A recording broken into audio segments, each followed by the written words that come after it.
Hi, folks. Hello. Hello. Hear me too. Welcome everyone in the audience.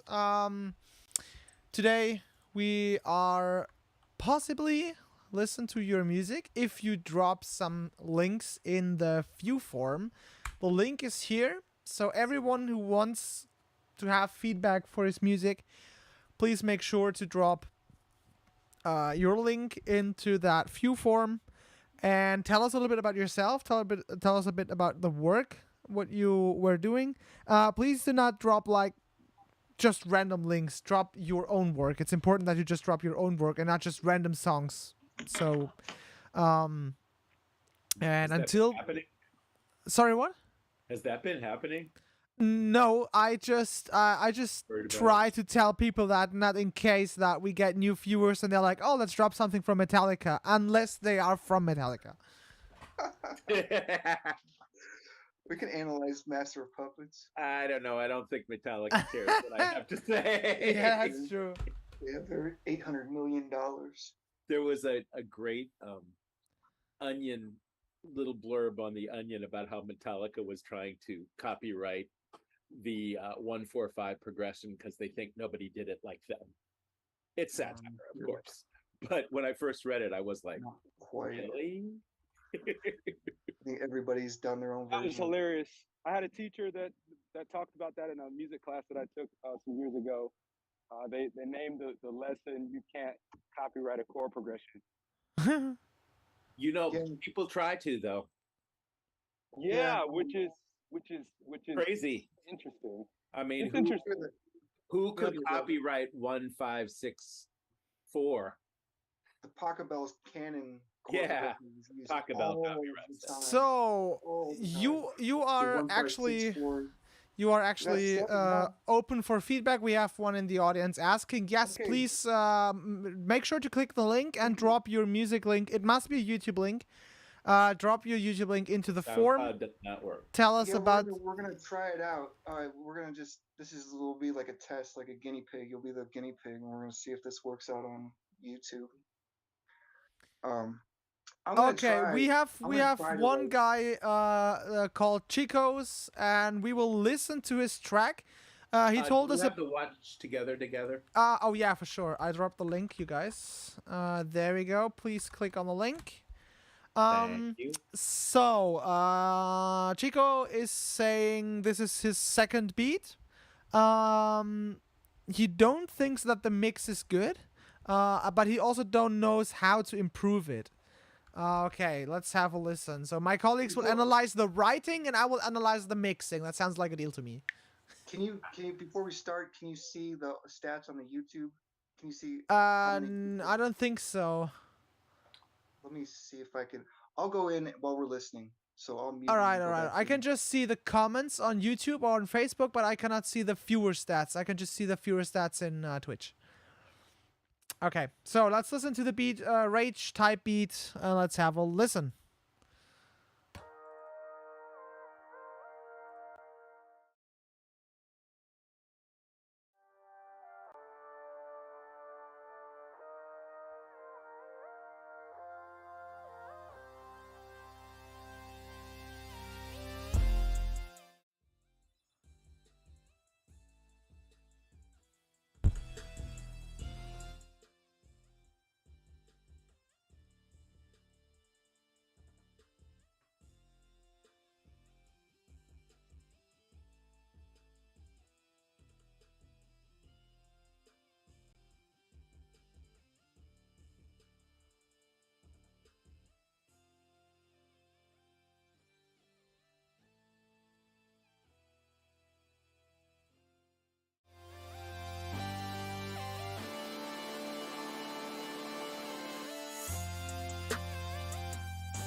So, yeah, you can get the link. Let's maybe go to the Zoom. Let's check what's happening. I had little audio issues. Okay, so first of all, the beat was what the fuck? The beat was fine. I could say. I just felt that the bass was way too loud. It was oversaturated. It was just distorting. It was crushing. It was way too much. Reduce the level. Actually, not the level. The level was fine. It was just like overdriving. It was too much saturation on the bass. Everything like the melody and the snare and the hi-hat was actually fine. Yeah, like I said, it's oversaturated in the bass fundament, but it's not that bad of a mix, man. It's actually pretty good. What do you think, Chris? You're muted. Okay. Everyone just wait until he... Sorry, I was checking out all these other links that were being dropped. Yeah, all right. Then I couldn't figure out where I was. So my feeling on this, I agree with you on the bass being a little oversaturated, to the point where I almost couldn't hear anything else. And the other stuff actually sounded fine. So really, from my ear, from a mix problem, it was really a bass problem. This is another one of those questions where I think I want to ask, what's it for? Is it for rapping over? Is it for just listening to the beat itself that will make a difference in what I say?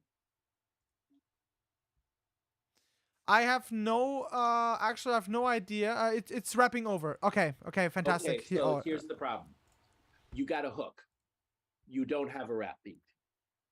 There's not enough room in there for a rapper to do anything.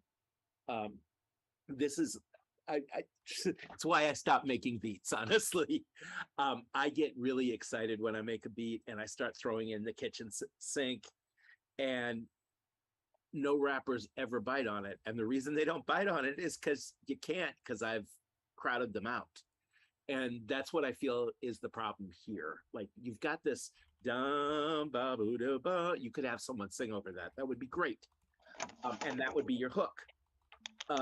But then you need to be able to have a space where the beat changes and you don't have that melody anymore. It's just more open. It's more bass, drums, and some atmospherics, so that the rapper can have something open so that they can do something. And this is something that I think a lot of new beat makers don't get. And that's the importance of leaving space for a rapper. I've had that feedback from a couple of different rappers, and it's been better for me, just not as interesting necessarily. So that would be my biggest thing. And that slowed down spot, that's unwrappable. Yeah. It goes so slow that unless a rapper is gonna like double time it or something like that, it's really unwrappable. It's just too slow. It's a cool thing to do, but it's too slow. So that's my feeling. That's great feedback. That's true. Yeah, that is true. And when they slowed it down the tempo and the pitch, right? But if you're doing that digitally, that only works if you do it analog, unless you're trying to recreate it digitally. No, right? you can do it digitally. You can do it's a cool effect. I've heard it done right, but it's too much in this case. Okay. I remember when we used to do the Chipmunks thing with a tape recorder and record ourselves and play it back real fast. Anyway. I would Sorry, go ahead. echo. No, you're fine. I would echo what Chris and what John have been saying. But I would also add in the caveat that it is all in the it's almost always the case that it's all in the prep. And what I mean by that is how do you set us up will determine how we listen. Even to the point of the like, and I mean that in terms of like all the details, like even to the point of just the description of what the piece is, what the song is, and what it was used for, what it was made for, that has helped our listening experience, right? You prepped us in terms of how to listen, and that impacted how we listened going into it, and or it can impact how we listen going into it. In this case, I don't think we found out what it was for until after the fact. But it still impacted our interpretation of what you did in the music even after the fact. So it's all in the prep, and I say you can apply that fact even into the inner workings of what you're doing musically. Chris mentioned leaving space for the rapper to rap the verse versus leaving versus leaving space for the singer, or for the hook, or sounds like the entire piece actually was a hook, because that melodic line never actually went away, right? Usually in a song, in a piece like this, you'd hear the melody either at the beginning, at the end, and maybe in the middle, or at structural points strategically placed to allow for the it to be heard and felt at the appropriate time, but also to allow space when it's not heard, so that the rapper can do what they do on top of the beat. So just some things to kind of keep in mind. These are some ways that it has been done in the past that has worked. That says nothing about the way that it could be done in the future that might also work. I mean, the world is wide open to you, and I would encourage you to continue to experiment and find new ways to transform your work and to make it work for you, depending on what you're looking for and what you're trying to achieve. So don't ever feel limited based on what's been done in the past, right? You Because it's in the past. usually Let you can Yeah. orientate yourself on existing beats regarding the structure and stuff, because the best collaborations between singers or rappers and beat producers are if they do this individual. If the rapper is coming and is just telling like, okay, I want to have a hook here, and I want to make a part here and a break here, it's perfectly fine. But if you don't know who's gonna rap over it, and you're just like selling it on BeatStars or something else, you just want to go for like a classical structure, and you can orientate yourself on like different beats which are existing and which are used by big rappers, and then you can make like variations of that. You can start one time with the hook, what a lot of people do, and then you can start like maybe with an intro and then the hook, and then you can sell this as different variations of that beat, so people can pick the right version what they want to have. This is actually something what comes from production music. If you write one track which is like 2.5 minutes, and you do like a 30-section cut down, so people are able to get the vibe of the song, but they just have like a 30-second part of it.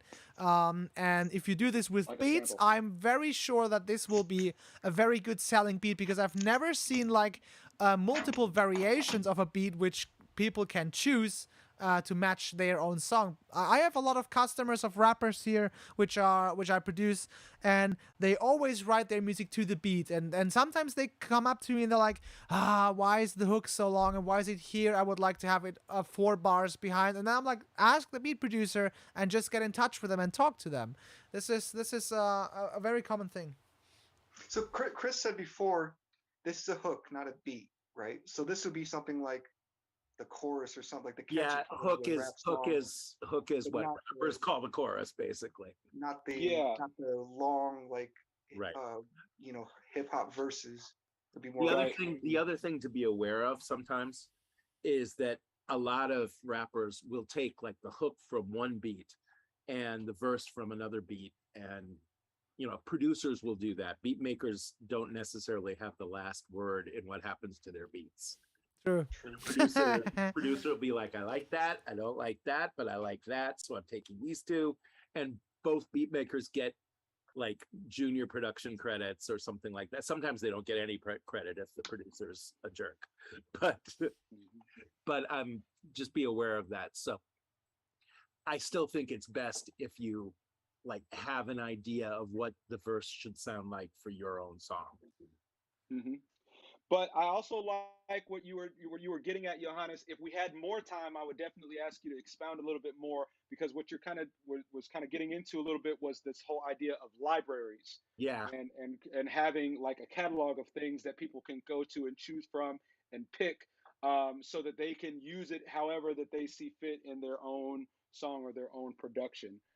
which is a very important piece, which kind of in a way kind of negates a little bit of what me and Chris said. We're saying about put this over there and use this, and this is like one giant hook. Well, that's okay if we're talking about building a library, because at least then you can give the producer or whoever is going to go to your library and select music, you can give them a lot of choice and variety within the track that they can use, and that's actually a very important piece. Exactly, which also increases the chances that your beat is getting used on the track if the producer's like, oh yeah, I like that version more, and this different. This is. I can encourage you to make some research about production music and how it's working, because it is actually applicable to different other stuff, like other music genres. And if people like beat producers would get also this kind of doing like 5 different versions of something, it would work. People would take that. I'm learning some stuff I didn't know. Sure. Okay, let's go to the second piece. For everyone in the audience, we have like 6 tracks, so I can close the session because we have 6 tracks to listen to. Now we focus on the track 2, which is a piano quartet. Let's have a listen. We start at minute 127. It's a piano quartet piece. It's about 4 minutes 30 long. Okay. Okay, can you talk us a bit more about the piece itself, rather than how long it is? Yeah, just type something about what the piece exactly. is. What's the purpose of the piece? And while we're listening. Yeah, exactly. And meanwhile, we will have a listen to the piano track.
It reminds me of it's kind of a little Schubert, got a little Schubert flavor in it.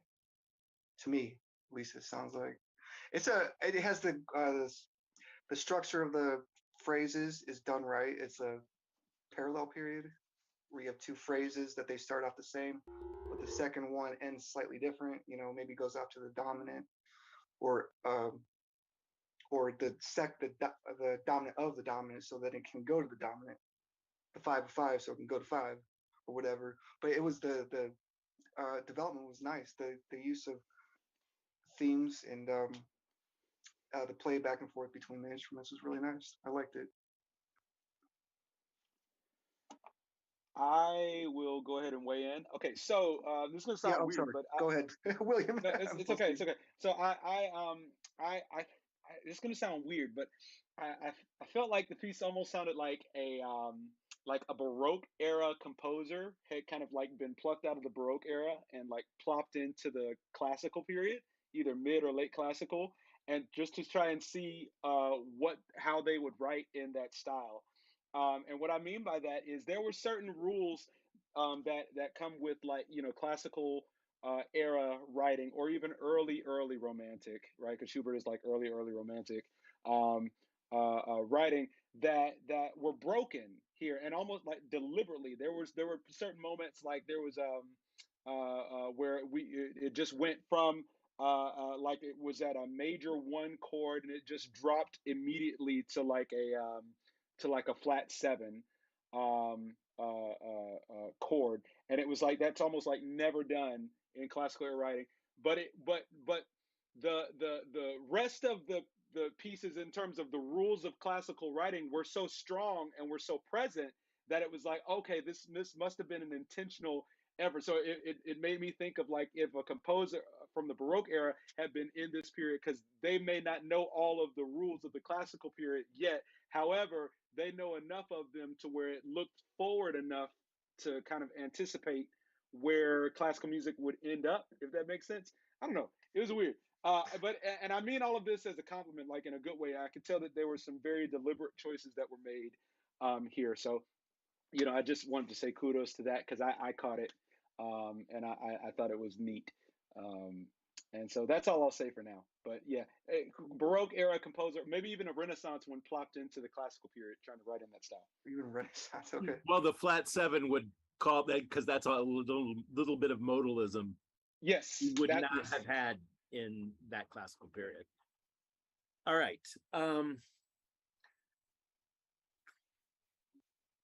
I always have a hard time judging historical style pieces, partly because I think I end up, I mean, the weight of history is huge. And I think this is a problem for a lot of people who want to write in historical style. I think it is totally possible to do that. I've been on the soapbox before. It is totally possible to do that and say something that says, this is mine, this isn't Beethoven. I mean, Hummel did that. Hummel was the same time as Beethoven and doesn't sound like Beethoven. It is totally possible to do that, but it is very hard because of the weight of history. And so when I hear a piece like this, a lot of times I'm thinking to myself, yeah, it's nice, but I'd rather be listening to Beethoven. And so one of the things that I would really suggest is to try to dig deeper into the style that you want to play in, because every style is valid, but try to find what you want to say that doesn't sound like Schubert or that doesn't sound like Beethoven, but that sounds like you. It is totally possible to do that. Study some of the lesser known people. Study Boccherini, study, Hummel, study Dudek. There's like so many people in that period who made really good music that history has forgotten, that can give you some directions to go that won't make you sound like, oh, that's Schubert. The other thing that I would say is that I think you might be useful studying some Partimiento or something. Partimiento is like, originally it was like a sketch that a lot of composers used at that time to improvise. They would write these things to improvise, and then they would take that and they would blossom that out into a piece. But it meant that you were really thinking what your voice leading was. Because sometimes there's excellent voice leading in this piece, and there's sometimes where I'm like, oh, that parallel fifth is sticking out, or you left the seventh and went away from it, and the seventh is just hanging there in the ear, and it doesn't sound stylistically right. It's like a jarring modernism, which you can do too, but then you have to be more modern.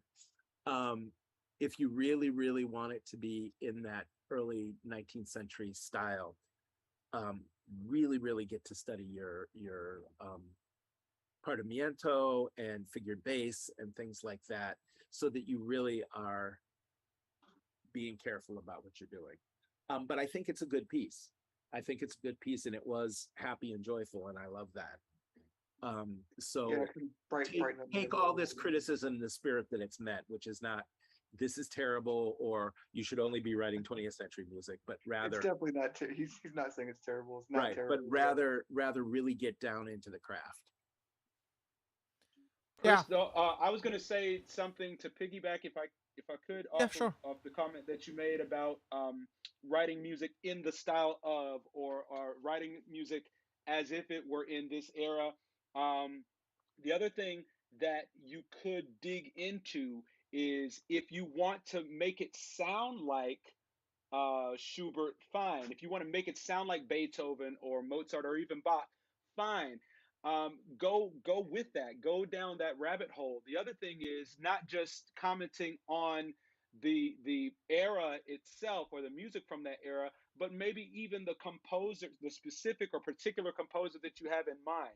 So, another thing would be, if this is what you wanted to do, not just saying something about the style, but maybe even saying something about the composer or composers from that style or from that era, because that could be a thing too. It's all a matter of what you aim to achieve, and at the end of it, did you set out did you achieve what you set out to achieve? But of course, more importantly, always is going to be, are you making good music? And this is definitely what I would define and describe as good music. And kudos to the great recording as well. One thing, often, just because somebody says your music sounds just like Mozart, that's not necessarily a compliment. Just remember that. Absolutely. Absolutely. Just remember that, because it can sound just like it can sound just like Mozart, but just be not it's something that's not like a knockoff, like a non-memorable. And it sounds like, who doesn't want to sound like Mozart, of course, right? I don't. But, but okay, Chris doesn't, so bad example. I mean, no, But Mozart is great, but we already have Mozart. Why do we? yeah, exactly. Yeah. So what's the point of sounding just like Mozart if Mozart has already been done by Mozart? That's actually the thing. What happens to me also a lot of time when I like present people a track which is having lots of percussion and that kind of moving forward drum section. They're calling me like, "Oh, this sounds like Hans Zimmer." I'm like, "Have you listened closely to that?" Because I do a few different things than Hans Zimmer. I actually do not want to imitate him because his music is great, but it's not the thing what I want to write. And like Chris said, we already have him. So what is the need of copying him? It's a little bit more. It's a little bit different with film score, though, I because know. that is really the way film score people. Just this weekend, my partner was listening to. I was listening to Holst, and my partner was like, "Oh my God, John Williams really did rip this off," and I'm like, "Well, yeah, he did, but that's because Steven Spielberg said, I want something like the planets. Do this." Okay. He didn't really have a choice. Which is another thing that producers, we were talking about producers in the rap genre just a few minutes ago, but another thing about producers, even in the film industry, that they make those calls, they make those choices, even the directors in some cases. So it's kind of going to be Yeah, all about and they what also want. make those decisions based on stuff they heard before, and obviously they have heard like Hans Zimmer's music and all that. So it's if they have this in mind, they tell you do it like that, and it's your work to do it like that, but not to sound exactly like a copy The for the great musicians. example of that is 2001: A Space Odyssey. Yes. Where oh God, why am Stanley I? Kubrick. Oh man, Kubrick. Thank you. Where Oh, Kubrick fell in love with his dummy score so much that I think it was Alex North actually wrote a score for it. He was like, "No, that's nothing like I want," because he fell in love with Strauss and all the other people. And what was it, Penderecki and Bartok and some of those other. That's the Oh, thing. it was Ligeti. It was Ligeti. It was look at okay. Look at Yeah. That's actually the thing what confused me when I first watched The Shining. I was like, "Oh, that's great music. Who wrote the score for that?" And I was like, "Oh, oops." And then at first I was confused. I was like, "That's not a name I remember that he's like around us." And then I was like, oh, "What did I see?" Because I was like, "Huh?" And he just took like classical recordings which were existing and used them in his films. Fantastic. So Johannes,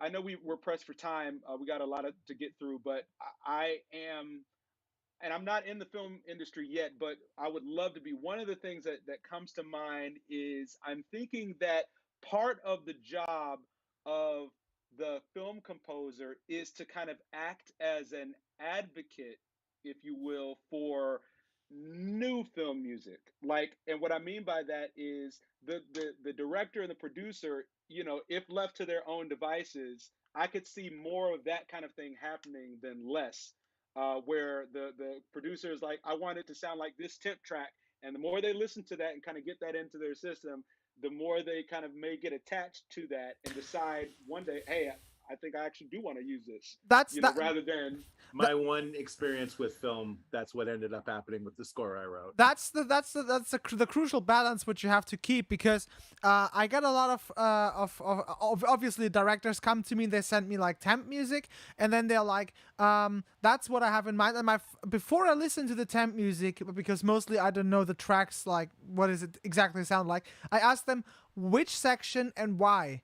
And then I just listen to that section without listening to anything else, because I do not want to attach myself to the music, because I don't want to copy that. I just want to get the vibe, what he's experiencing and why he chooses the track. And then this is like, okay, maybe it was that rise and that drop what made him like, oh, I want this. And then I try to find the same thing with something what is around me, like in here or in the nature, or try to get to the same point, but with my own materials and instruments and stuff. And this is why when I have a project, I do not listen to film music appropriately anymore. I start from the day I signed the contract. I'm like, I stop listening to film music, and I start back again when I have finished the project, to avoid any influential stuff going on around. Because there may also be some legal things that could be attached to that at some point too, right? Copyright. Especially if copyright. If you end up, let's say you end up, not even thinking about it, but end up copying a melody or some sort of, part from a great from a great Bernard Herrmann score or something like that. You just happen to be listening to it, wasn't even thinking about it, and it shows up in your music. Well, that could be, down the road. Let me tell you, in Hollywood, there's one guy who everyone knows, because he's like a living Shazam, and it's like it's Hollywood composers. They have like a melody in their mind. They're playing on the piano. Then they call him, and there's like, "Hey, have a listen." And then they play the melody, and it's like, "Do you remember that from somewhere?" And if he's like, "No, I don't know that," he's like, "Okay, I can go on with that." That's funny. That is hilarious. We could do a whole show on this, actually. This is true. Like I said, there's not time, but we need to move. Okay, we go to then we move on to the next piece, which is Divisors and Piano. It's a piece with Glockenspiel, like computer-generated sound and piano. Okay, that sounds interesting. Let's just jump right into it and have a listen to the first 3 minutes.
Okay.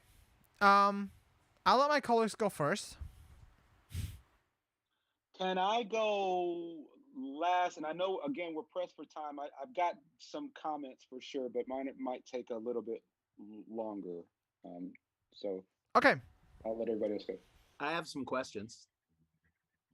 One of my questions is the piano part notated or improvised? Sounds improvised. I mean, it could be either. Like a, So It could just be it could just be performed in real time. It could be that they composed it beforehand but wanted to just perform. could be, as but part it of the also song. has it. There is an improvisational quality, also continual. but that might Kinda. also be notated improvisational quality. I like the piece. I think it. You're doing something that I've been thinking about, which is less tonal minimalism. I mean, other people have done that too. Michael Gordon's known for it, and a couple other people. I would say my biggest thing is that at some point the computer generated sound needs to let up. It's too much of it, and to the point where the texture isn't changing, even though the texture on the piano is changing. That one texture never changes, and it kind of blocks out sometimes what's happening on the piano, which is very interesting to me. I mean, it's obviously not atonal because there are moments where you're very tonal.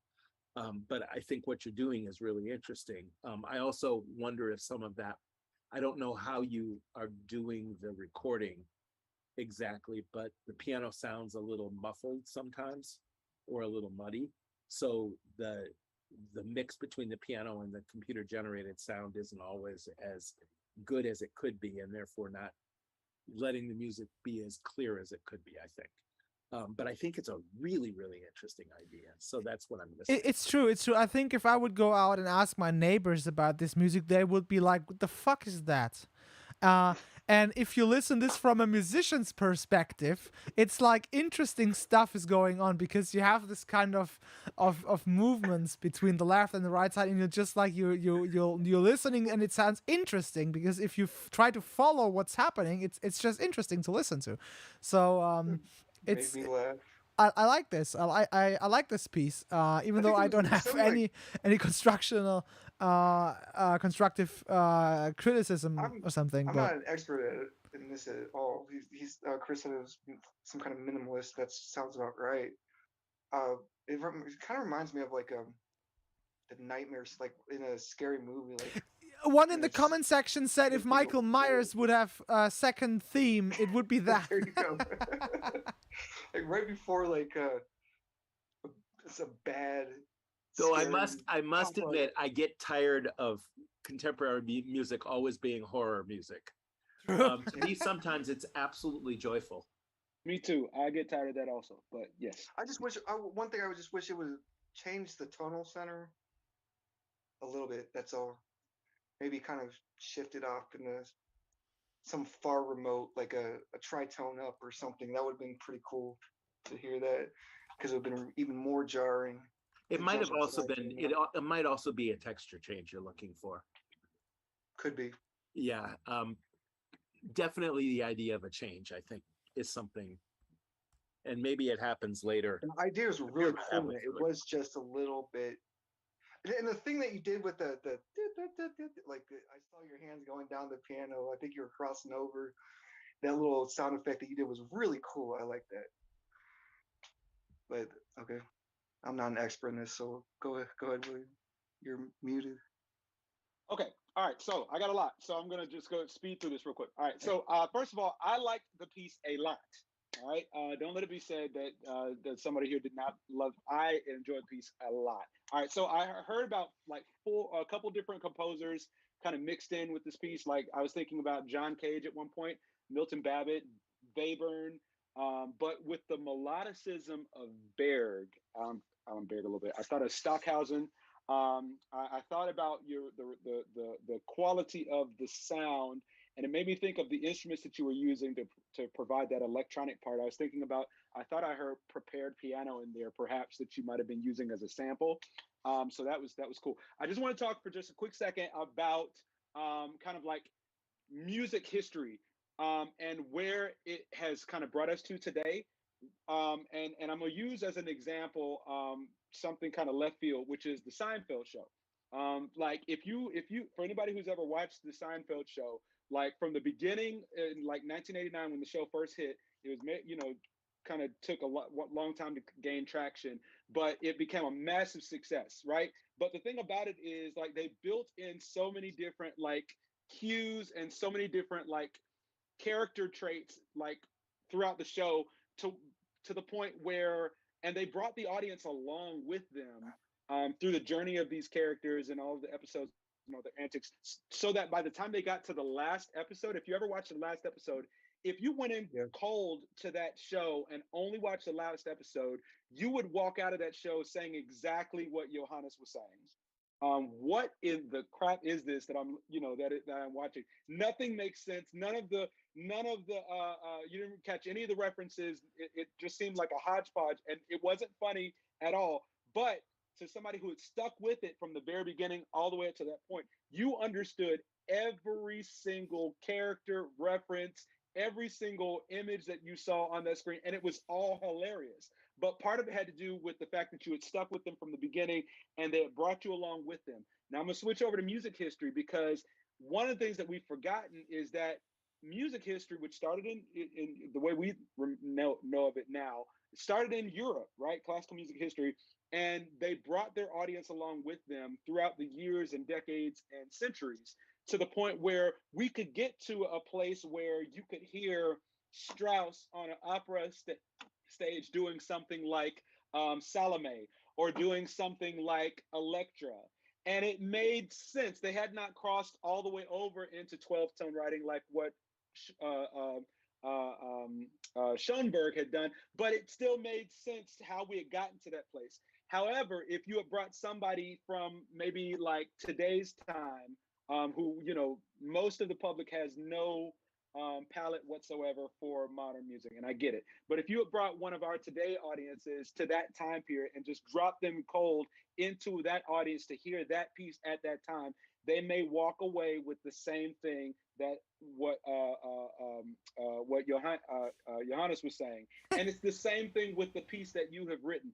I love the piece, and it speaks to kind of, again, finding that place in music history where we have learned so much about how to do these things that we can afford to have and to listen to pieces like this and it be okay and it makes sense. I think that a lot of the public today has kind of forgotten about our music history of the past, and so don't have any sort of contextual idea of what you were getting after and what you were going for.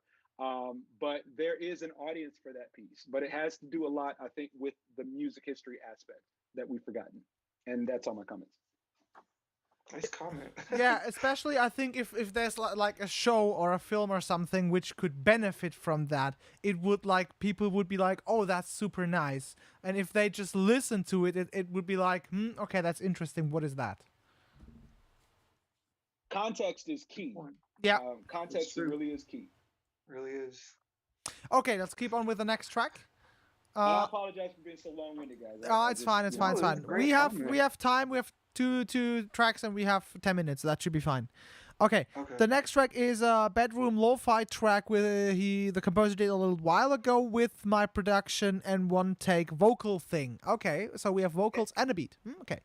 And if you want to like we told somebody else before, just type something in the comment section about what this piece is like and anything. Exactly. Please tell us a little bit about that, and we just have a listen to the track.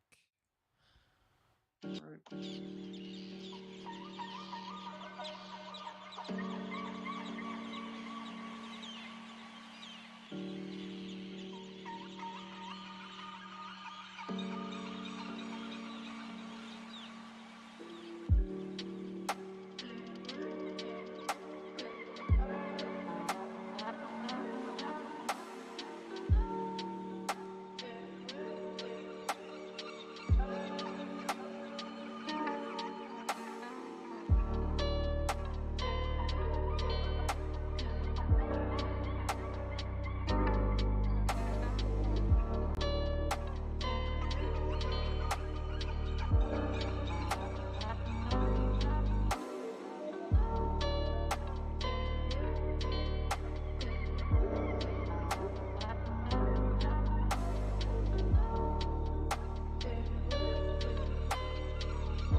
Well done. It's a great track. The only thing what I feel is that it's not low fidelity. Lo-fi is low fidelity, which means you have a lot of noises, crackles, and all that stuff ongoing. And it sounds very clean. I hear the piano and the beat is having this kind of vibes, but it's just too good. It's still too good. Use Addictive Sounds RC20 or Isotope's vinyl plugin to get that lo-fi sound, because on, and this is not advertised for the plugin, but on RC20 you could actually go and select like a tube saturation to make it more warm. You can go for a little noise. You can go for these typical vinyl noises ongoing that those like artifacts what we had from this kind of vinyl players, and you can not too much, not like destroying the mix, but just add it a little bit. I would say about 20% or something, because now it's sounding very clean with the attempt to sound lo-fi, but it's just still very clean. It's a high production quality, which is perfectly fine. You just need to bring that lo-fi effect a little more into the production. Or just let it be trip hop. Because that's Oh, what yeah. it sounded like to me. Lo-fi and trip hop have a lot in common, but you're right. It's the first thing that hit me was I can hear all the way through the mix. Yep. And I usually can't hear all the way through a lo-fi mix. I really liked the drum sound. There was a cleanliness to that offbeat hit that I really liked. I also like the reverb of the snare when you had this kind of Yes. very long tail. That was beautiful. The reverb on everything is great. The reverb on the bird sound is really. Oh yeah, that was cool as well. Yeah, and the voice as well. Yeah, well done. I might say the bird sound should come down just a little bit, because sometimes I thought it was a little distracting. It was nice to have there, but it was a little too. It is great for the ambience. Maybe a high cut or something to get rid of that high frequencies to make it more ambient and backgroundish. That would work definitely. You said it's the instrumental representing my last track of production with the artist name. Yeah, I mean it's perfectly fine. This is the kind of thing when my kids are having to do writing. This is the stuff I put on if we have like 10 minutes of writing to do. Very easy listening. It is. I like it. It sounds nice. It makes a vibe, and you can study to it. It's somewhere, from what I figured out, somewhere between the key of D and the key of E flat. It's like not quite either of those pitches. It's somewhere in between, unless my keyboard is out of tune. Anyway, sorry. Okay, let's go, William. It was it was something. I don't know. I like this as well. I was kind of stuck between whether this was like a song, an easy listening selection, a soundtrack. So I kind of go back to that essential purpose of the music again, because I feel like the song or the piece, based on what you decided to do with it, could go either of those three different routes that I mentioned. But there would need to be certain things that would happen in either case. Like I could absolutely see that as being kind of like a and I know just kind of the talk of town now, but kind of like a Billie Eilish type vibe thing. But then there would be certain things that would need to happen. Like for instance, there would need to be more vocality to it.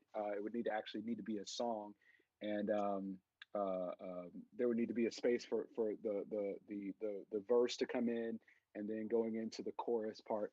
But then if it were easy listening, it would be another set of rules, and then if it was a soundtrack, it's that sort of thing. But then I guess if it's a library piece also, then I guess they're their own sets of rules for that as well. But the point is that I liked it. I really enjoyed listening to it, and I agree with what everybody else said. Being a song, you could make some words for it in a little. Definitely make a song out of it. Okay, let me quickly offer something, because there are two things. first of all, we have 2 tracks left on a very very tight schedule. But one of the tracks is from composer Ivan, and I want to address this directly to you, because he dropped us a track which is a 2-piano piece he wrote half a year ago, and he's trying to orchestrate it right now, and he's not sure about if he's picked the instruments right and switched all clefs and stuff. And because Be a question for Will. if Will exactly, my offer would be to take this track to next session, and William will use his knowledge and all that, and make like a little more feedback on that, rather than doing this like very quickly just to fit it in the schedule for Yeah. today. I think that's a good idea. I think if you're fine with that, Ivan, I would just keep this track, and we can profit from William's qualities to dive into that. And I'm sure we'll have it. What you're prepared. saying, Chris? You're muted. I have no idea. Oh yeah, Chris, you're up. I can see. I Will. was just because I'm not sure people understand what we're trying to do, but next week we're trying to have a significant portion with William doing something on orchestration. So That exactly. piece would work really, really well for next week. All right. So and Ivan also said it's no problem. So then we keep the track for next time, because William will talk a lot about orchestration in the next show, and then it would work perfectly.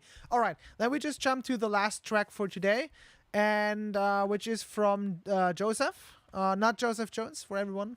It's not from Joseph Jones. And we will listen to the track called Hello World. Okay. It's a funny thing if you're a programmer. Okay, let's just jump right into it.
I love to see this when people play piano with such a very relaxed hands Very and cool. very relaxed posture, even though it's very fast. This is always fascinating. This is like No matter what instrument they're this is- playing, it's always great to see people like freak out an instrument and they just like relax. It's just like, yeah, that's nothing. What's going on?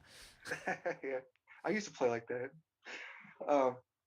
This is kind of like what this is almost like a set of variations, kind of. It's just A little bit. quick phrases in succession, a little bit of variation between the three, maybe not like cosmically linked all together in some huge way, but they're really cool with the contrast. I like how you some point he was playing in one key in one hand and another key in another hand. They had nothing to do with each other, and that was Yeah, it's polytonal. polytonal. And yeah, I thought that was pretty cool. It's one of those things. It's quick and irreverent and interesting and entertaining. And the use of like the whole tone scale, I think, is what he used was pretty neat. The way he climbed, that was cool. I liked it. I would say that this piece makes me actually like and appreciate the other piano work that we listened to from you earlier, the electronic sounding one. It makes me appreciate that one even more so, because it lets me know that your writing is coming from a very informed place in terms of just music history. which is the one thing that I don't see a lot of, unfortunately, from a lot of our composers nowadays. I don't know why that is, but I love that your pieces seem to be rooted in some knowledge of just music history, past, present, and I guess present. There's no future history, but yeah, I really enjoyed the piece, and I like how you subtly just kind of like cranked up the crazy, as it were, when it comes to like the modern sound, or the chromaticism, not even chromaticism, but you kind of cranked up the crazy from the polytonal, where you ended up, I think you you ended up playing in tritone keys, but I think you kind of incrementally, every time the melody came back, you incrementally moved the second simultaneous key. I don't think it started as a tritone away. Either way, it sounded very progressive, which I also liked, because it was subtle. That's exactly what I liked about it as well. I mean, I felt like initially I was like, this is really cool. It's in octaves. The melody is strangely familiar, but I can't figure out what it is exactly. I wish we had Mr. Shazam here. Yeah. Because there's something about it that sounds like Haydn or something like that. And then I thought, okay, this is going to be Haydn in octaves. And then as it got wilder and wilder, I was like, this is really quite ingenious and delightful. So I had a big smile on my face the whole time, which is nice because very little 20th century music with dissonance makes you smile. I thought the Well, same it makes thing. me smile, but I'm Right weird. when it was playing, it sounded like something, and I couldn't think of what it's. I'll have to go back and listen to it. But it sounds. Sorry, go ahead. No, Like something. I don't even think that's because the treatment was so interesting and individual. It's sort of Prokofiev-ian almost. I kind of was like it could go with something from Visions Fugitive or something like that. It was a lovely piece. I really like it. Yeah, I could see this being as like a Prokofiev thing, also, which is cool. I love Prokofiev. I think the very first part reminded me of like a Brahms academic over. I can't think of what it was. It sounded very. I don't know. I thought Haydn, but who knows?